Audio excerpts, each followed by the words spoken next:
caso la recomendación, que son los principios, ¿no?, de recolección. El mejor día para recolectar microorganismos, bueno, primero, los microorganismos más cercanos son los que deben de recolectar, ya vimos por qué. pH, temperatura, todas las condiciones en las que ellos han vivido, es donde son más eficientes. Otra, el mejor día es la luna llena. De los 12 meses, el día de luna llena es el mejor. La mejor hora es antes de que salga el sol, ¿sí?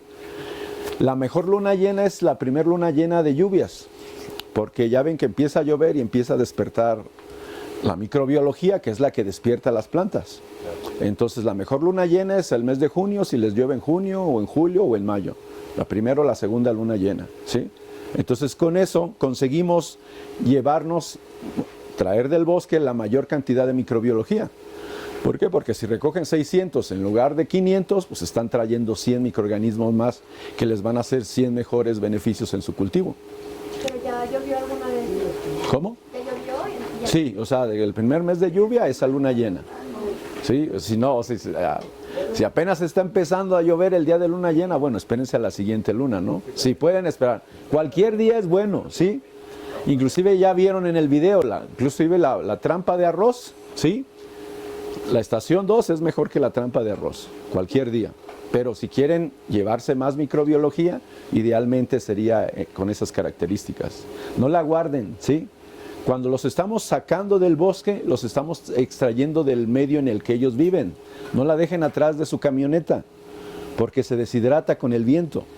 O sea, ellos viven a 50% de humedad. Solo con llevárselos del bosque a su casa, si baja de 50 a 40%, ya se les murió ahí una parte de microorganismos. Y luego llegan y los dejan ahí, y ya se me hizo tarde, hasta mañana, y luego se les olvida y lo hacen la siguiente semana. La pérdida de humedad, la pérdida de las características en las que ellos están viviendo, eso hace que baje la población que van a tener al final.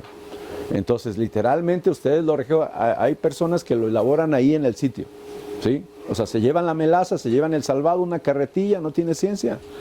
Sacas el mantillo, mezclas y te traes ya la cubeta, ¿sí? ¿Por qué? Porque en el momento en que los estamos sacando del medio en el que ellos están acostumbrados a vivir, va a empezar a morir microbiología.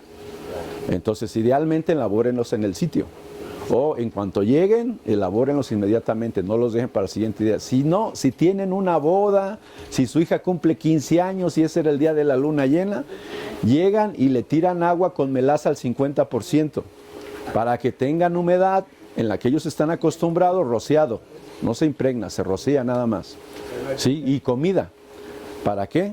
Para que tengan comida para seguir vivos. O sea, miren, la estrategia, y por eso nos ha funcionado tanto, hemos conseguido poblaciones de microbiología que no conseguíamos reproducir antes, y especialmente los de vida libre que no se pueden cultivar en Petri, que la única manera que la manera como los podemos cultivar es esta como hemos hecho, la estación 1 y luego la 2. Si se fijan, este taller decía que este taller está diseñado, y van a ver que es más práctico, bueno, es mitad práctico y mitad teórico. Se trata de cómo le hacemos, ¿no? Miren, siempre que vamos a un taller, nos llenan de información. Información no es conocimiento, ¿sí? Lo que adquieren en el taller es información. Cuando fuimos a la universidad, lo que nos dieron fue información, ¿sí? No nos dieron conocimiento. El conocimiento lo adquieres cuando lo llevas a la práctica. Y cuando te sale bien y cuando te sale mal y corriges, ¿sí? Entonces, siempre sales del taller perdido, ¿sí?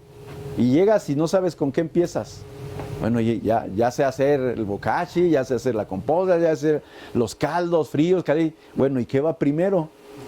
Y en estar experimentando les puede llevar 10 o 20 años, o la vida entera, ¿sí? Afortunadamente nosotros, precisamente para evitar todo eso, creamos los protocolos de manejo. Lo que vamos a hacer en este taller es cómo se prepara el suelo para tener los mejores rendimientos, ¿sí? Cuando fuimos a los talleres con Nacho, con Jaurio, con Eugenio, cuando fuimos a la Náhuac, a la Narro, a la UDG, a la UNAM, a Chapingo, esto fue lo que nos hicieron. Nos recortaron la cabeza y nos la dejaron cuadrada la mente. Entonces, ya no, si quieren ponerle un casco redondo, ya no entra en nuestras cabezas. O sea, si queremos meter nueva información, hay una dificultad, porque tenemos la cabeza cuadrada, ¿sí? Y al tener la cabeza cuadrada, cuando nos dicen otra idea, decimos, no me parece. ¡Ey, piénsalo! No, no me parece, o sea, ni siquiera lo razonamos, ¿sí? Si ya sabemos que tenemos que buscar el pH neutro, ¡ey, se puede a 3.5! No, porque tenemos cuadrado que tiene que ser pH de 7. Oye, es que se puede en pH de 9 y de 10, no, está cuadrada la cabeza y no acepta ideas, para que vean que cómo el sistema está perfectamente engrasado. O sea, el sistema lo tenemos implantado aquí, es un chip que tenemos en la cabeza. Y es un disco duro que tenemos lleno, que no acepta más información. Está trabajando nuestro cerebro, hacemos las cosas sin pensarlo, con la información preconcebida en nuestra mente cuadrada. Entonces, si creían que venían a un taller a aprender recetas, no es así. Vinieron a que vamos a tratar de taladrarles el cerebro y la mente para volverles a hacer la mente redonda, esa mente cuadrada que tienen. Bueno, no solo la universidad, sí, no solo el sistema convencional nos dejó cuadrado, porque en el convencional estamos enamorados de las burbujitas que salen del supermagro. Mis burbujitas, ¡ay, qué bonitas se ven! Y no quieren dejar los procesos anaeróbicos, que ya vimos ayer que no tienen la fuerza, la microbiología, ni tienen la eficiencia de los procesos aeróbicos. Y se les cuesta. Y va a haber agroecólogos que van a morir abrazados del supermagro. Y no los van a hacer cambiar. Porque no va a ser posible que su mente vuelva a ser redonda para aceptar nuevas ideas. Entonces lo que vamos a hacer en este taller es redondearles la mente. ¿Sí? Que entiendan que el suelo no debe estar así, pelón. Porque nos dijeron que la mala hierba compite con nutrientes con el cultivo, que le quita el fertilizante. Y no queremos ni una sola hierbita al lado de nuestro cultivo, porque nos dejaron la mente cuadrada pensando que esto es lo mejor para la agroindustria, porque esto es lo que vende más agroinsumos. Más fertilizante, más calor, más deshidratación, vende sistemas de riego, vende fertilizantes, vende maíces híbridos transgénicos, vende todo eso con el sistema que tenemos implantado en el chip en la cabeza del sistema convencional. ¿Sí? Entonces, si conseguimos volver a redondearles la mente y el cerebro y romper esas conexiones sinápticas que tiene y crear nuevas conexiones, entonces ustedes podrán hacer un sistema diferente. Porque el ser humano es un ser humano de hábitos, ¿sí? A los 35 años o más, ya hacemos lo mismo todos los días el resto de nuestra vida, ¿sí? La edad de asimilación de conocimientos y hábitos es del 1 a 7 años. Eso está probado por la ciencia. La mente se resiste a aprender nuevos conocimientos porque necesita gastar energía. Por eso la mente está diseñada para mantenernos vivos. Nuestro cerebro es un cerebro primitivo. No le gusta aprender nuevos conocimientos porque eso requiere un gasto de energía y gastar energía implica que puede arriesgar su existencia. Entonces prefiere seguir trabajando con lo que conoce. Entonces, si fijan, cronológicamente estamos programados para hacer lo mismo que nos han implantado. Entonces, crear nuevos hábitos, que nuestro cuerpo aprenda nuevas acciones, que nuestro cerebro aprenda nuevos conocimientos y nuestra mente requiere un gasto de energía. Por eso todos empiezan a bostezar después de la comida. Por eso los temas más difíciles los vemos ahorita, que están reducidos, cargados de energía. Porque ya en la tarde ya están oxidados. ¿Sí? En la tarde dejamos más cosas prácticas. Entonces, lo que estamos tratando de hacer es volver a redondear su cerebro. ¿Sí? Nos ha funcionado mejor el taladro. Porque el paracaídas que usábamos, muchos se estrellaron en el suelo. Se lanzaron y no abrió su paracaídas y... Entonces el taladro es menos arriesgado. Bueno, diagnóstico, señores. Acuérdense, tenemos que... Nosotros, hagan cuenta que van de vacaciones y llegan y así está la habitación. Tenemos que ver nuestra situación en toda nuestra inexorable fealdad. O sea, tenemos que ser claros sin engañarnos, ¿sí?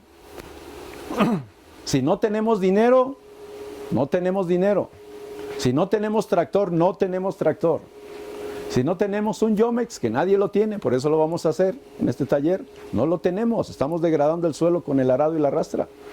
Entonces tenemos que ser muy claros y muy precisos y muy conscientes de qué tenemos y qué no tenemos. Porque a veces, especialmente cuando nos emocionamos, les voy a platicar la historia de cuando perdí 50 hectáreas de maíz. Yo estaba en el taller y Jairo es muy buen motivador, ¿sí? Entonces de allá hablo a mis empleados, ya teníamos 50 hectáreas para sembrar, ya teníamos el fertilizante. No, les hablo, a la chingada el fertilizante. Nos vamos a ir con puro bokashi. Oiga, pero que, no. Es que son malos y es que la contaminación y pinche Monsanto y todo el rollo ese que nos cuentan, ¿no? Puro bokashi. No hay, pues lo que haya, pero no vamos a contaminar el suelo. Se quedó así el maíz. 50 hectáreas perdidas totalmente. ¿Sí? O sea, no se hagan recomendación número 1, no se hagan los valientes. ¿Sí? O sea, si no han dominado el sistema, si no han visto cosechas buenas con el sistema, no se arriesguen tanto. Arriésguense con unos surcos, con 1 hectárea. ¿Sí? O sea, perder millones de pesos te hace aprender. Pero no les recomiendo ese método de aprendizaje. Afortunadamente el negocio de exportación de hoja era muy rentable, pero eso hubiera acabado con muchos productores. Entonces tenemos que saber en qué estamos parados. Tengo mi suelo con 20 años con agroquímicos. No pueden pasar al siguiente cultivo orgánico. No se hagan los valientes. Tienen que ir a fertilizantes híbridos. ¿Qué vamos a hacer? O sea, hay la manera de transitar sin que se estrellen, ¿sí? Pero tienen que ser claros y sinceros con ustedes mismos.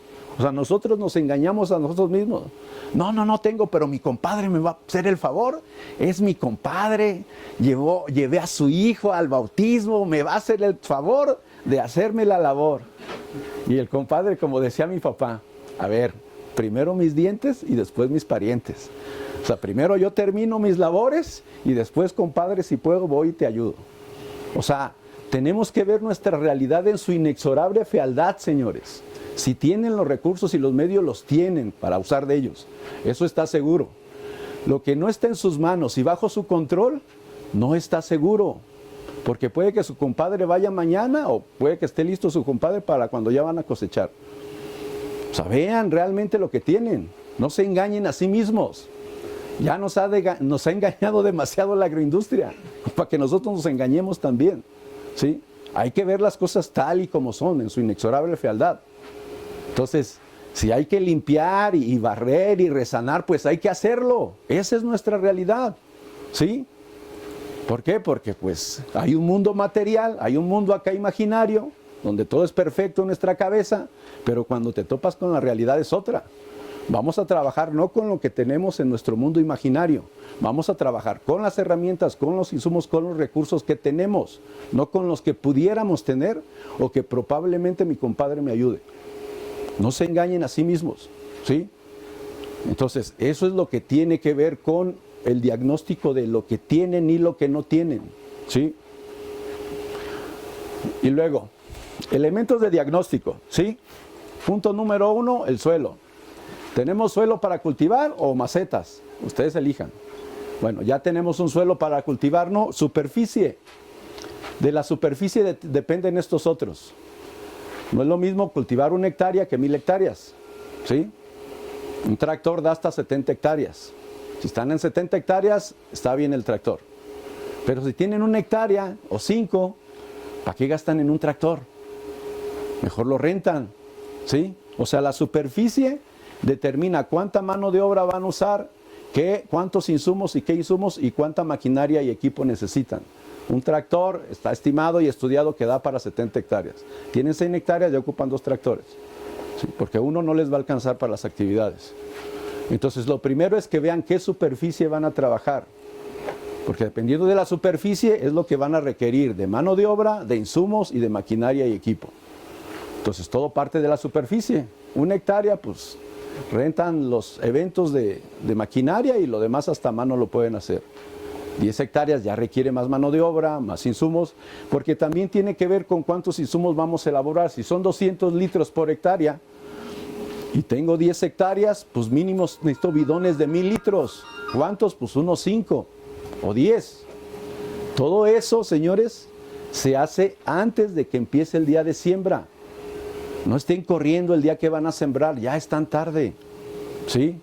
O sea, su biofábrica depende.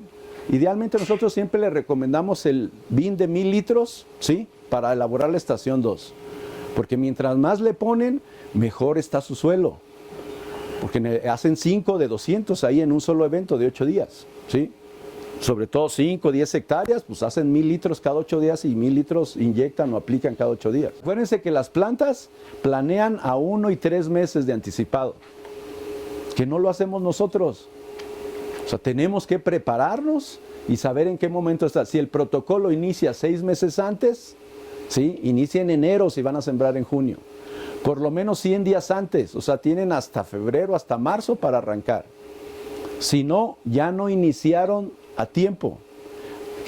¿Cuál es la diferencia entre iniciar a tiempo o no iniciar a tiempo? Bueno, miren, aquí está el 1846, ¿sí? Y aquí está la roca fosfórica. Entonces, si inician a tiempo, van a tener fósforo de mejor calidad, un multimineral, ¿sí? A menor costo. Pero hay que iniciar ahorita. Si ya están arrancando 8 días antes, ya no pueden hacerlo solo con roca fosfórica. No se hagan los valientes. O hacen convencional o hacen híbrido. Están tarde para hacer soluble el fósforo de la roca fosfórica. Ese ha sido un gran error de la agroecología. Compostas, bocachis, harinas de roca se colocan 4 y 5 meses antes de la siembra. Colocarlo el día de la siembra es empezar 3 meses tarde. Por eso tantos proyectos fracasan, porque la roca fosfórica, si es suave la roca, está listo el fósforo en 45 y 60 días. Entonces, si ustedes ponen la roca fosfórica a la siembra esperando aprovechar ese fósforo estará listo cuando va a empezar a espigar su maíz. ¿Ya para qué chingados? Ya los mejores días, que son los primeros 30 días, quedaron muy atrás. Tienen que irse a la versión convencional que está lista inmediatamente, o hacer un híbrido, ¿sí? O sea, el hecho de que nos dejaron el cerebro cuadrado para arrancar una semana, un día antes, nos dejaron en el tiempo y el espacio de solo utilizar convencional. Eso es lo malo de que tengamos el cerebro cuadrado y no hagamos las cosas con anticipación. Que nuestro mayor volumen de insumo va a tener que ser caro, de síntesis, que contamine el suelo y que envenene el agua y que mata a los peces y todo eso que hablan en el argot agroecológico. Pues ¿por qué no nos dijeron en agroecológico que tenemos que empezar 6 meses o 5 meses antes? Porque nos dan la información que no es conocimiento, información no es conocimiento. Nos dan la información y nos dejan a que nosotros experimentemos. Y en la experimentación chocamos y nos damos de topes contra la pared y perdemos proyectos. Y ching, ya has hecho perder este año. Bueno, pues a ver si el siguiente año otra vez inician tarde. Por eso lo más importante es que recablien aquí. Que creen nuevas conexiones sinápticas con esta información, que hagan nuevo conocimiento y que entiendan que este es el mejor momento de iniciar. Ahorita, porque los temporales de lluvia vienen en mayo, en junio o en julio. Ahorita estamos a tiempo. Empezar en mayo y en junio ya están tarde. No se hagan los valientes, ya usen híbridos. Ya no se vayan pura composta, puro bocacho, puras harinas de roca. Eso tarda 2 meses en estar disponible. Y no está disponible todo, en empezar a estar disponible. ¿Sí? ¿Cada vez 50 y 50? Sí, lo vamos a hacer ahorita. Sí. O sea, a eso vienen, a aprender cómo hacerlo. Ya me equivoqué yo mucho y perdí muchos millones de pesos. Pero esa experiencia es para que ustedes no lo pierdan.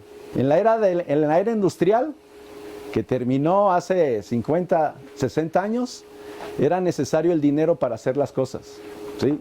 O sea, quien tenía el dinero tenía la facultad de hacer la empresa, el emprendimiento que quería. Esa era la era industrial, la era de los que somos baby boomers. Era necesario el dinero para poder hacer los proyectos. En la era de la información, no es necesario tener dinero. En la era de la información lo que se necesita es conocimiento. ¿Por qué? Porque si tienes el conocimiento no necesitas el dinero para hacer tus proyectos. Para eso están aquí, para adquirir conocimientos. ¿Sí? Félix. ¿Se acuerdan de Félix? Sí. De las personas más pobres de Guatemala. Solo con la estación 2, con asesoría a distancia por internet, ¿sí? Consiguió 5 mazorcas en cada planta de maíz. Bueno, no todas, 3, 4 y 5. Frijol, calabaza, ¿le das al video? Frijol, calabaza y comida para sus marranitos. Solo con la estación 2, es decir, Como tuvo el conocimiento, ¿cuánto hubiese costado con agroquímicos hacer esa parcela? No sé, probablemente $20,000, que él no tenía y que tal vez nunca tenga. Pero como tenía los conocimientos de saber elaborar la estación 1 y 2, hizo su estación 2 con una aplicación 2 cada 8 días, pues consiguió ese resultado que no consiguió. Por cierto, qué feliz está, miren, que no consiguió su vecino. Su vecino gastó 20 veces más y cosechó 20 veces menos. O sea, si tienen el conocimiento, no necesitan el dinero, señores, ¿sí? Pero ese no es el sistema convencional. Porque si van a ir a comprar semillas híbridas, entonces sí necesitan dinero. Ese era el maíz criollo que ha sembrado desde sus abuelos, que tiene su semilla la tiene su familia por generaciones y que heredará a sus hijos y a sus nietos. O sea, no tuvo que gastar en semilla, tenía su semilla. Como sabía elaborar la estación 2, no tuvo que gastar en 1846, en triple, en sulfatos, nada. Si no tienen el conocimiento de hacer disponibles los minerales que hay en el suelo, entonces necesitan dinero para ir a comprar el fertilizante. Como el sistema Milpa, la calabaza hace el control de hierbas, solo se limpia en 2 ocasiones y luego la calabaza se encarga de controlar la hierba, entonces no necesita herbicida, porque tiene el conocimiento de utilizar la calabaza como herbicida. Si no tienen el conocimiento, entonces tienen que ir a comprar el herbicida. Y ya comprar herbicida implica comprar insecticidas y fungicidas, porque su cultivo va a ser atacado por plagas y enfermedades. El vecino, que vieron que tenía su planta más verde, intoxicada por nitrógeno, pues fue atacada por más gusano cogollero, porque no tiene el conocimiento que el exceso de nitrógeno atrae al gusano cogollero.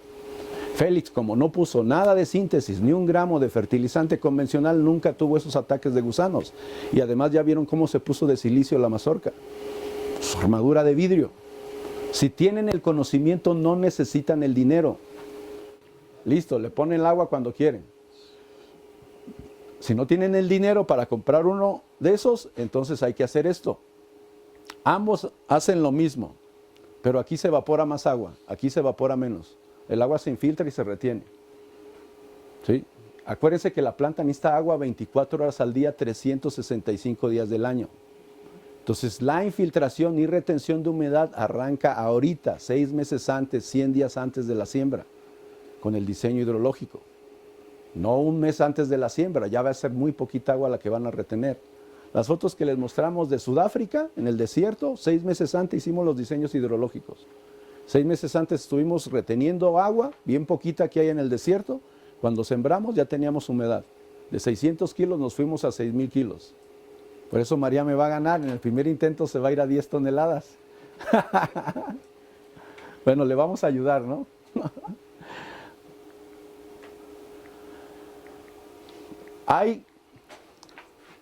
Una de las grandes herencias que nos dejó el doctor Quero, miren, para ustedes en el sistema químico son 6 aspectos los que contempla el sistema convencional. Mandan a hacer un análisis y quiero un análisis. Y con toda su ciencia, el sistema convencional de la Revolución Verde les da 6 aspectos químicos: pH, conductividad eléctrica, materia orgánica, capacidad de intercambio catiónico, densidad aparente y contenido de minerales. Es lo que les da. Revisen sus análisis, los que han mandado a hacer análisis.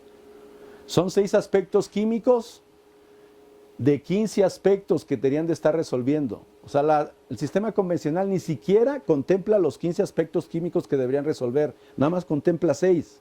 O sea, inclusive la visión del convencional en químico es bien cortita. Hay otros 9 aspectos químicos que no contempla el sistema convencional que debería de estar resolviendo para ser más productivo. Y luego tenemos 14 aspectos físicos. Ahorita vamos a ver la temperatura, que es de los más determinantes. Y 15 aspectos biológicos. De 44 aspectos que tienen que ver con la productividad de los cultivos, el sistema convencional nada más observa 6. O sea, se queda corto con 38 aspectos que no está resolviendo ni contemplando. Y por eso les está yendo tan mal con el cambio climático, que la temperatura los está arruinando en todas partes del mundo, no solo en México. ¿Sí? Bueno, vamos a ver uno de los 44 aspectos. Temperatura, que es el que más arruina sus cosechas. ¿Sí? 27 grados es la temperatura casi perfecta. De 24 a 30 no está mal. Pero 27 aquí es donde obtenemos el máximo de fotosíntesis. Donde más luz capta la planta, absorbe más CO2 y fabrica más azúcares. Más almidones, que es lo que se convierte en su cosecha. Entonces, mientras más cerca estén de los 27, más productivos van a ser. No importa cuánto le pongan de fertilizante, de urea, de triple, de todas esas cosas, si están lejos de los 27, menos van a cosechar. 32 grados es el límite. Arriba de 32 grados, dirían en Colombia, ya se jodió la vaina. Ya se arruinó su cosecha. La planta, para no deshidratarse, cierra sus estomas y ya no absorbe dióxido de carbono. Ya no hay azúcares, ya no hay floración y ya no hay cosecha. Miren, tenemos el trópico de Cáncer y el trópico de Capricornio, ¿sí? De aquí para arriba es más frío. Entre los dos trópicos, por eso se le llama clima tropical, esto es más caluroso.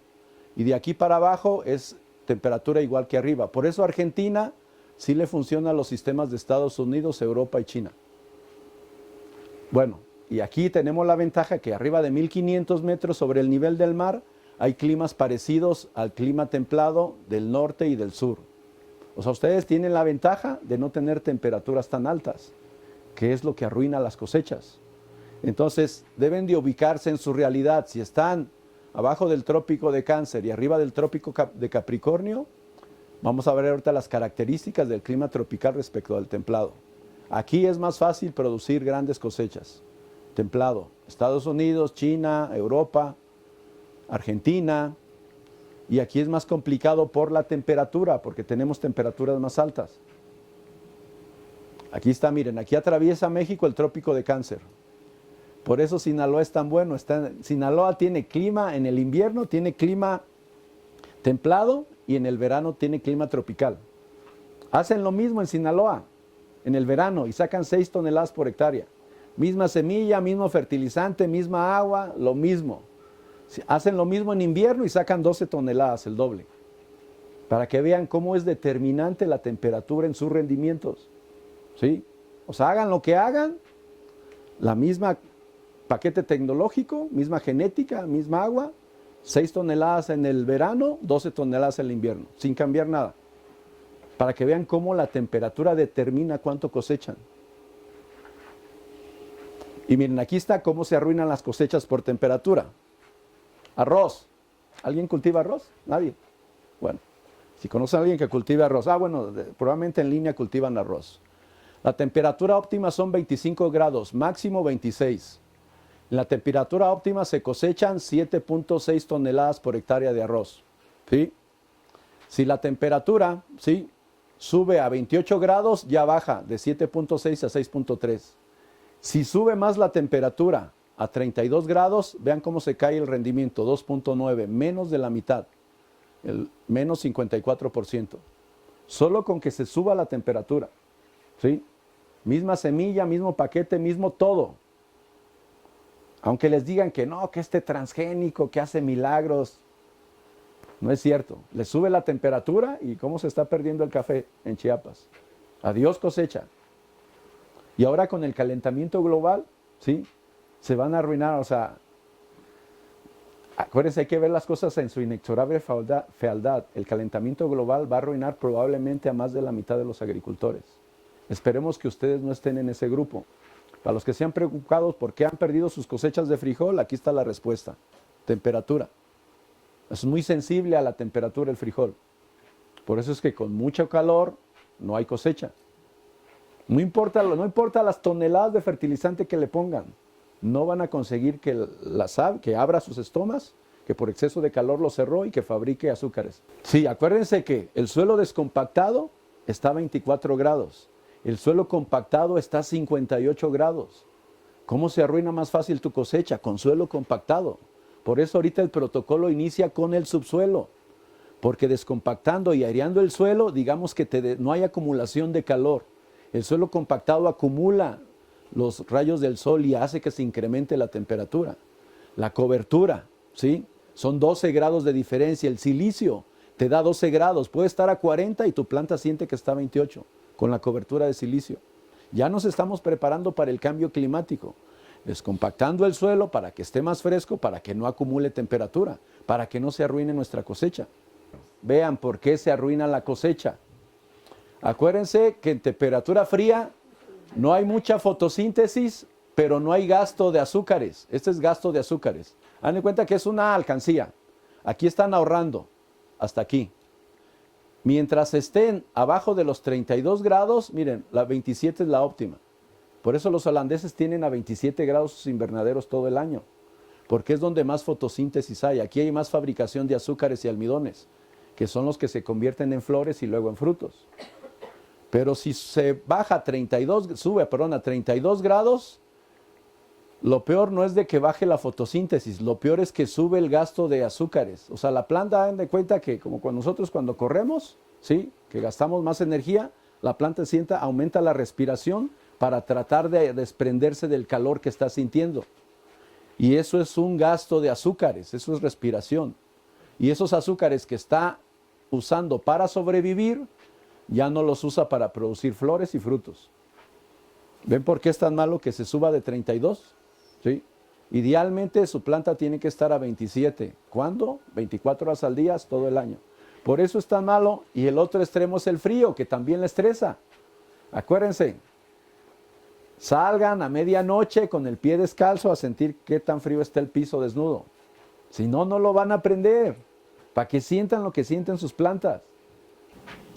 Reducción de la fotosíntesis. ¿Por qué se reduce la fotosíntesis? Menos fabricación de azúcares, menos fabricación de almidones.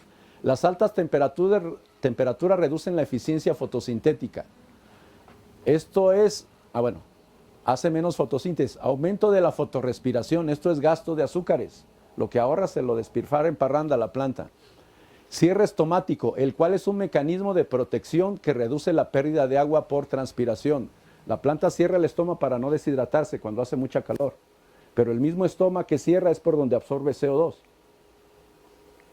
Las altas temperaturas inactivan las enzimas involucradas en la fotosíntesis.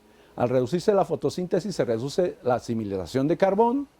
Al reducirse la fotosíntesis se reduce la producción de energía, lo que provoca un descenso y crecimiento y productividad de las plantas. Miren, aquí está el estoma, ¿sí? ¿Qué es lo que pasa? Por este estoma que está bajo las hojas, absorbe el dióxido de carbono, pero es el mismo estoma por donde pierde agua y por donde nos da oxígeno. Entonces, cuando siente arriba de 32 grados la planta, si no cierra el estoma, pierde mucha agua y se muere la planta. Su sistema de defensa es cerrar el estoma para no deshidratarse, para no perder más agua. Entonces, cierra el estoma para sobrevivir, literalmente, si no lo cierra se muere por deshidratación. Cierra el estoma para no seguir perdiendo agua, pero ya al estar cerrado el estoma ya no absorbe dióxido de carbono. Acuérdense que la planta, su objetivo va a ser sobrevivir y prevalecer en el tiempo. No le importa nuestra cosecha, le importa sobrevivir. Entonces, como vimos que la asimilación de dióxido de carbono está directamente relacionada con lo que cosechamos, ¿sí? 10 metros cúbicos de CO2 son 10 frutas por rama, 10 aguacates por rama. 20 metros cúbicos de CO2 son 20 frutas de aguacate por rama. 30 metros cúbicos de CO2 son 30 frutos de aguacate por rama. O sea, mayor absorción de CO2, más cosecha.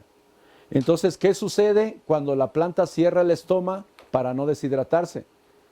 Ya no asimila CO2. Y si ya no asimila CO2, ya no fabrica azúcares y almidones. Si ya no se fabrica, ¿qué es lo que les pasó en Chiapas? O sea, sentir más calentamiento, el café cerró el estómago, ya no absorbió CO2 y perdieron la cosecha, como le pasó a Perú en 2023. Toda la cosecha de mango se perdió de todo el país. Y pregúntenme si le importó algo a la agroindustria, si le compensaron algo al agricultor. No les interesa, no les importa. Ustedes tienen que preocuparse por ustedes mismos. No van a venir a salvarlos muchas gentes. Por eso tenemos que evitar, ¿sí?, superar esta temperatura, los terribles 32 grados, porque aquí ya no hay producción de azúcares, lo que tenemos es gasto de azúcares. ¿Por qué queremos tener un suelo más fresco? A ver, ¿por qué vamos a descompactar? Para que haya aireación y no se caliente el suelo. porque queremos estar en este rango de temperaturas. Si no descompactamos el suelo y el suelo se sube a 58 grados, vamos a estar sucediendo esto. La planta va a estar emanando el calor hacia la planta, el suelo caliente. La planta al sentir arriba de 32 grados va a cerrar el estoma, ¿sí? Y no vamos a tener cosecha. Por eso, eso se resuelve ahorita, no hasta que están sembrando o plantando. En la semana previa a la siembra y la plantación ya están tarde, ya no es tiempo de resolverlo. El tiempo es muy importante, es importante que aprendan nuevos parámetros en el tiempo de hacer las actividades de su cultivo. O sea, no lo hagan todo en la última semana, están 100 días tarde. Ahorita es el momento que deben de iniciar la preparación de sus terrenos. Hace 50 años nos lo dijo la familia Primavesi, y esto no es nuevo, no estamos descubriendo el hilo negro. El problema es de que nunca lo llevaron a las universidades, que no está en ningún programa de ninguna universidad de agronomía de Latinoamérica ni de España. Un ecosistema de clima tropical poco tiene que ver con un ecosistema de clima templado. La planta reacciona diferente en clima tropical que en clima templado, se comporta y reacciona de manera diferente de acuerdo a la temperatura que está sintiendo la planta. Los suelos tropicales no son incapaces de producir grandes cosechas porque si así fuese no presentaran rendimientos tan elevados el primer año. ¿Por qué en Chiapas y en Campeche estamos cosechando 5 y 7 toneladas de maíz y haciendo lo mismo en Sinaloa son 15 toneladas? El clima es el que determina cuánto van a cosechar. La tecnología importada de las zonas templadas, que es lo que todas las universidades han hecho, ¿sí?, no es apropiada para los suelos tropicales y debería ser modificada. Lo que hace Estados Unidos, Europa, China, no debería de estarlo haciendo México, Centroamérica, Colombia, Venezuela. En cada región se deben desarrollar una tecnología adecuada adaptada a las condiciones locales para generar condiciones favorables al desarrollo vegetal. Se necesitan técnicas, pero técnicas apropiadas para la región en la que van a ser usadas. O sea, lo que se hace en clima tropical no debe ser lo que se hace en clima templado. Miren, diferencias entre el suelo templado y el suelo tropical, ¿sí?, para que nos quede más claro. Bueno, aquí tienen características de suelo templado por la temperatura que tenemos, ¿sí? Acuérdense, arriba de 1500 metros sobre el nivel del mar son características parecidas a los climas templados. El suelo es más superficial, el suelo tropical es más profundo. Para que lo entendamos mejor, en suelo tropical los nutrientes que tenemos en 50 centímetros, en un suelo templado están en 10 centímetros. Digamos que están más concentrados los nutrientes en un clima templado como este. Tiene una elevada capacidad de intercambio catiónico, los suelos templados. Los suelos tropicales, Campeche, todos que estamos en tropical, baja capacidad de intercambio catiónico, es decir, el suelo retiene menos nutrientes porque tiene menos materia orgánica, acumula menos materia orgánica. Es más rico en silicio y menos en hierro. Acuérdense que el silicio es determinante para la productividad, los suelos fríos. El suelo tropical es pobre en silicio y más rico en aluminio y hierro. Y el aluminio, si se deteriora, como se deteriora rápido el suelo, por eso en clima tropical el aluminio empieza a dar problemas rápido, porque hay menos silicio. El problema del aluminio es falta de silicio, no es por el aluminio en sí. Apreciable capacidad de fijar potasio y nitrógeno, poca fijación de potasio y nitrógeno. Baja capacidad de fijar fósforo, en clima tropical gran capacidad de fijar fósforo. Menor capacidad de intercambio de aniones, mayor capacidad de intercambio de aniones. ¿Se fijan cómo son prácticamente contrarias las circunstancias de un clima templado que un clima tropical, suelo de clima tropical? Es menos ácido, ¿sí? Acá los suelos son menos ácidos y en clima tropical siempre los suelos son ácidos, ¿sí? Vean cómo es lo contrario también. Posee estructura menos grumosa, en estado natural por eso estructura más grumosa. Miren, esta es una de las principales diferencias. En suelos fríos, climas fríos, descomponen la materia orgánica lentamente, lo que acumula una gran cantidad de humos. Los suelos templados son más oscuros, son más negros, la materia se humifica. En cambio, en suelo de clima tropical descompone la materia orgánica rápidamente y rara vez acumula humos. O sea, no tenemos humificación en climas tropicales. Por eso los suelos son blancos y amarillos y naranjas, porque no hay humificación de la materia orgánica. Posee una microvida poco activa por la temperatura. Esta es una ventaja que no están aprovechando en climas tropicales. Posee una microvida muy activa. A mayor temperatura la microbiología es más activa y la reproducción es más acelerada. Raramente sufre erosión debido a las lluvias. Si se fijan, las carreteras no se desgajan y en cambio allá en climas tropicales siempre hay derrumbes. O sea, la estructura es más resistente del clima templado que la del clima tropical. Raramente sufre erosión debido a las lluvias, fácilmente se erosiona por las lluvias. Es muy frío, necesita ser calentado por el sol directo. En clima tropical necesita protección contra insolación directa. Alta capacidad de retención de agua, por una más materia orgánica, más retención de agua y nutrientes.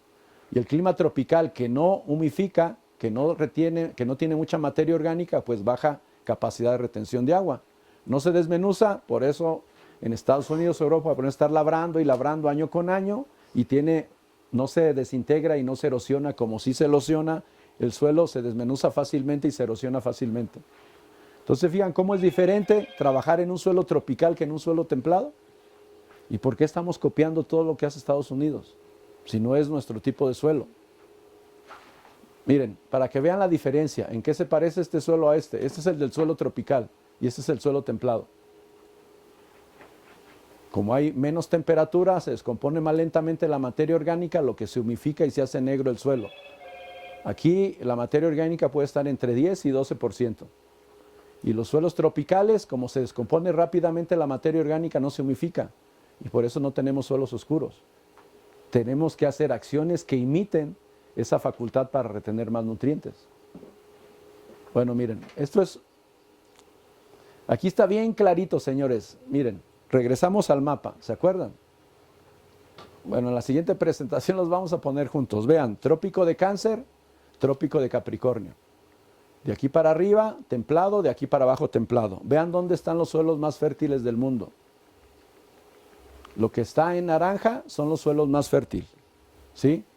Estados Unidos, Europa, China, Argentina. Acuérdense que aquí está el trópico de Capricornio y el trópico de Cáncer. Todo esto es menos fértil porque es clima tropical. Esa es Ucrania. Su suelo es así. Pueden rastrear los 50 años y no se desintegra el suelo. 12% de materia orgánica. O bueno, suban a 12% de materia orgánica a sus suelos y se va a ver así. Entonces, esta franja es lo más fértil del mundo. Por eso Ucrania, cuando empezó la guerra, se subieron los granos, aunque ahora ya bajaron. Porque Ucrania era el granero del mundo, aquí. Y acá está China, miren, que me perdone Ernesto Cruz, pero cualquiera rompe el récord mundial en ese terreno. Es el más fértil del mundo. Así que chiste. Bueno. Sí, aquí está, miren. Chisme. En Venezuela, acá, vean que no es el más fértil del mundo. Aquí cosechó 3,5 toneladas de maíz con su sistema. Por eso no le pagaron. Y él dice que porque no le pagaron no consiguió cosechar más de 3,5 toneladas. Clima, señores. Clima, temperatura. Es lo que arruina sus cosechas o hace que incrementen sus cosechas. No tiene nada que ver el NPK, todo eso que nos dice el análisis de suelo. Se le sube de 32 grados y adiós rendimientos. Y el otro extremo, el frío, ¿no? Lo que se congela. Pero miren, abajo del hielo están trabajando los microorganismos de la estación 2. Y tenemos como resultado el doble de biomasa para el ganado.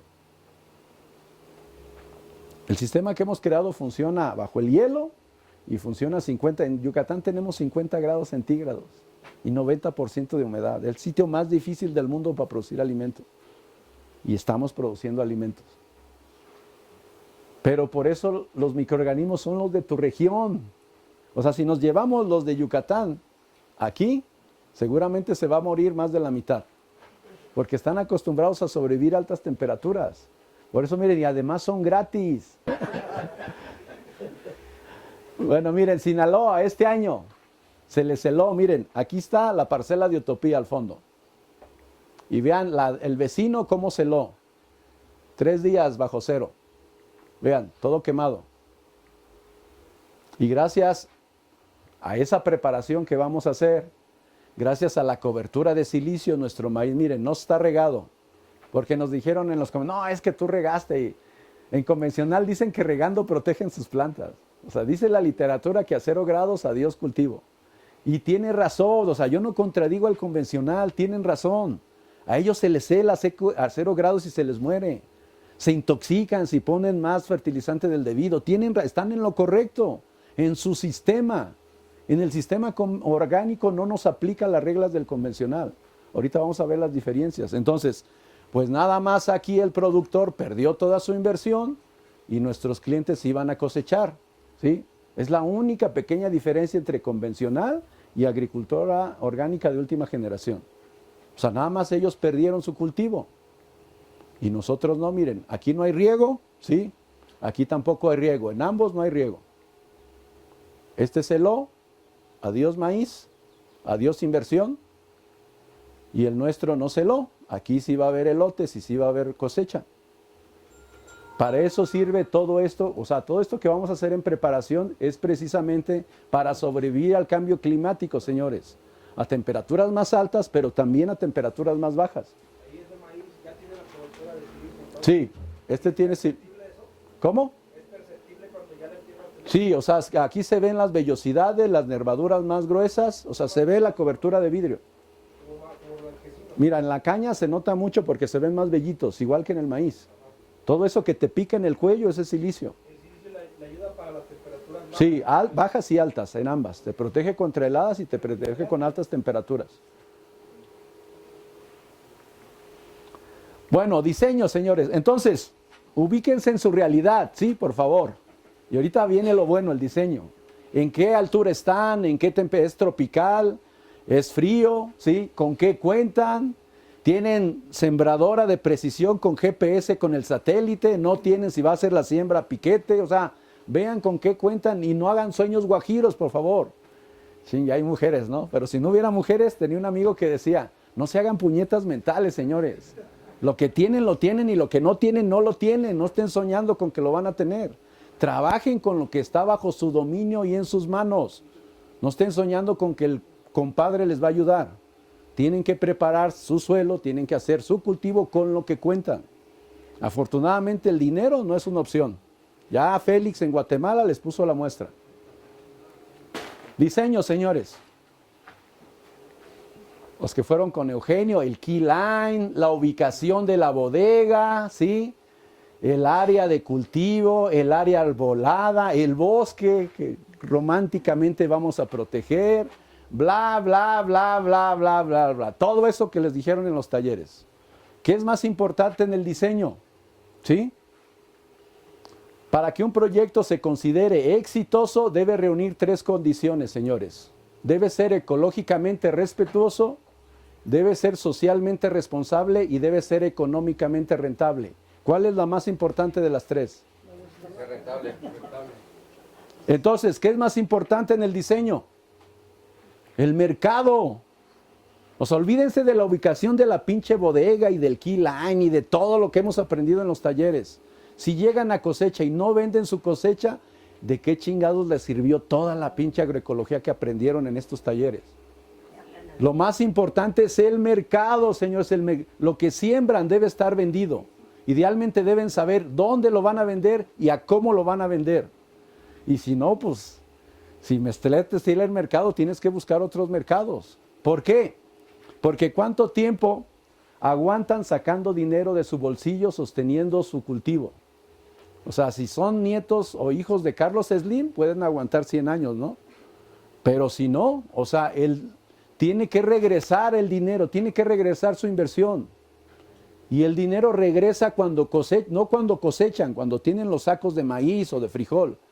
El dinero regresa cuando lo venden y entra a sus bolsillos el dinero. Eso le da viabilidad a su proyecto.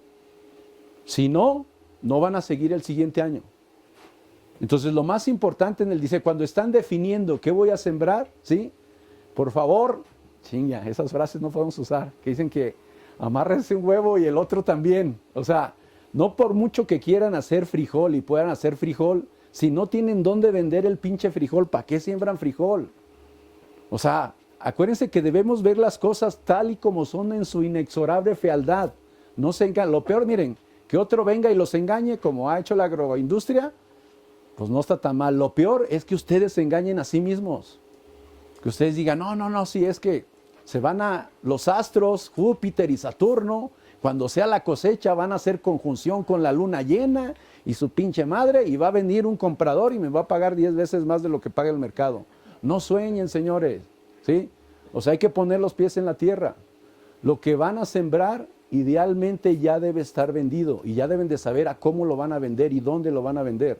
Eso les va a permitir tener recursos para seguir sembrando y seguir creciendo su proyecto y que siga creciendo la agroecología.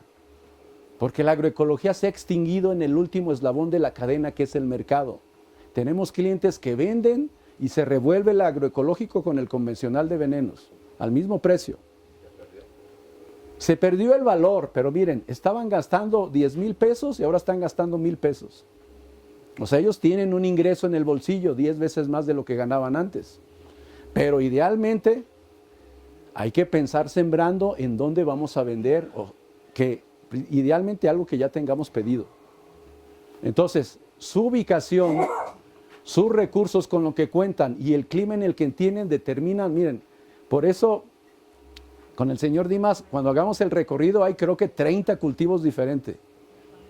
De esos 30 hay que elegir los más rentables y sobre esos debe hacerse el crecimiento del proyecto, ¿sí? O sea, lo más importante, este es un sistema capitalista, señores, se mueve con el dinero. O sea, pongamos los pies en la tierra y dejemos de estar soñando. Lo que van a sembrar ya debe estar vendido idealmente. Entonces, el aspecto más importante del diseño, ¿sí? Sí está bien que miren qué bonita ubicación, la caída, el cultivo, el bosque, los frutales, las hortalizas, las gallinitas. Lo más importante es el mercado, señores. Esto es lo más importante. Que lo que están sembrando ya deben de saber, o sea, ya deben de tener el comprador y a cuánto les va a pagar. En eso concéntrense. Aunque no les guste ese cultivo, pero es el que les va a dar rentabilidad para que luego hagan el que les gusta. Ya con la rentabilidad, con el flujo de efectivo fluyendo en sus bolsillos. Entonces ya después ustedes podrán hacer lo que a ustedes les guste. Pero mientras no sea su padrino Carlos Slim, tienen que pensar en rentabilidad, en que lo que van a sembrar debe ser vendido para que regrese la inversión y que pueda seguir creciendo la agroecología en superficie, en gente, en más países. Pero si chocamos contra el mercado y no tenemos dónde venderlo y no tenemos para sembrar el siguiente año, hasta ahí se quedó el proyecto agroecológico. ¿Sí? Estamos recableando nuestro cerebro. Bueno, la característica más importante de una finca autosustentable es que sea autosustentable. Auto significa por sí mismo. ¿Qué quiere decir? Que se sostiene por sí mismo el proyecto. Si ustedes están metiendo y metiendo dinero al proyecto, entonces no es autosustentable, ¿sí? El mismo proyecto debe dar el retorno de inversión que permita que el proyecto se sostenga solo, sin que esté sacando más dinero de su bolsillo. Eso es lo más importante de la autosustentabilidad. Y ya luego iremos a ser socialmente responsables. Miren, no está aquí, pero antes cuando nos ocupábamos más de pasamos una foto. Hay un empresario suizo que compró 150,000 hectáreas en el Amazonas nada más para que no las talen. O sea, no las va a aprovechar nunca toda su vida. Solo las compró cuando se enteró que estaban talando el Amazonas. ¿Por qué? Porque tenía el dinero en el bolsillo. Si no tuviera el dinero en el bolsillo, ¿creen que hubiera podido comprar esas 150,000 hectáreas que van a estar protegidas por el resto de su vida? Y luego hay un empresario chino que se lleva, creo que tiene como 500 trabajadores, se los lleva de vacaciones cada año, todo pagado, hoteles 5 estrellas. Ya fueron a Egipto, ya fueron a Estados Unidos, ya fueron a Machu Picchu. Todos sus empleados, vacaciones pagadas, 15 días, aviones de primera clase y hoteles de 5 estrellas. Eso es ser socialmente responsable con tus trabajadores. Seguridad social, y eso es el mínimo. ¿Por qué creen que puede? Porque tiene dinero en el bolsillo. Entonces, en el diseño de su proyecto, ¿qué es lo más importante? Que sea económicamente viable. Que lo que van a hacer retorne a la inversión para que tengan más dinero, para hacer más hectáreas, para crecer más y para ofrecer más alimentos sin venenos al mundo. aún vendiendo al mismo costo que el convencional, sin el sobreprecio.